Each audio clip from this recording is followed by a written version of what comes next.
দুপুরবেলা খাবার খাবার পরে যদি পেট ভারী লাগে, কোনো কাজ করতে ইচ্ছে না করে এবং ঘুম পায়, তাহলে কিন্তু খুবই বিপদ। বন্ধুরা, বিশেষ করে যারা চাকরি করেন তাদের ক্ষেত্রে তো এটি খুবই খারাপ অবস্থা।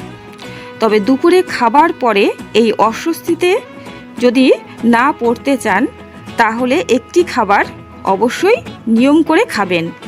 তাহলে কিন্তু আপনাদের পেটের এই সমস্যা থেকে আপনারা মুক্তি পাবেন, পেটের হজম শক্তি বৃদ্ধি পাবে এবং পেটে গ্যাসও হবে না। এই সমস্যাগুলো হওয়ার মূল কারণ হলো দুপুরবেলা অতিরিক্ত খাবার খাওয়া অথবা কিছু খারাপ খাবার খাওয়ার ফলেই এটি ঘটে থাকে। বন্ধুরা, এমন সময় একটি কলার সঙ্গে যদি একটু লবণ মিশিয়ে খেতে পারেন, তাহলে কিন্তু পেটের যাবতীয় সমস্যা থেকে সমাধান পাবেন।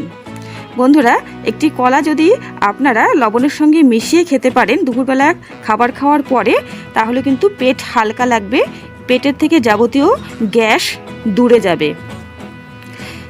কলা লবণ মিশিয়ে খাওয়ার পরে একটু শোবেন না অথবা কিছুই করবেন না, তখন কিছুক্ষণ চুপ করে বসে থাকবেন।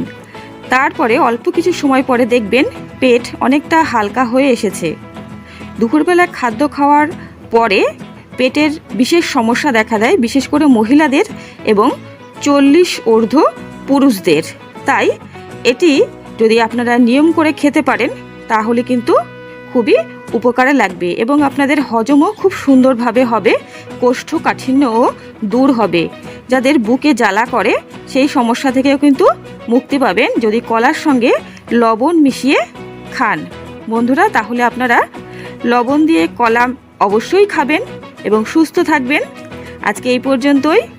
ভালো লাগলে ভিডিওটিকে লাইক করবেন এবং চ্যানেলটিকে অবশ্যই সাবস্ক্রাইব করে রাখবেন এরকম নতুন নতুন আপডেটগুলো পাওয়ার জন্য। নমস্কার।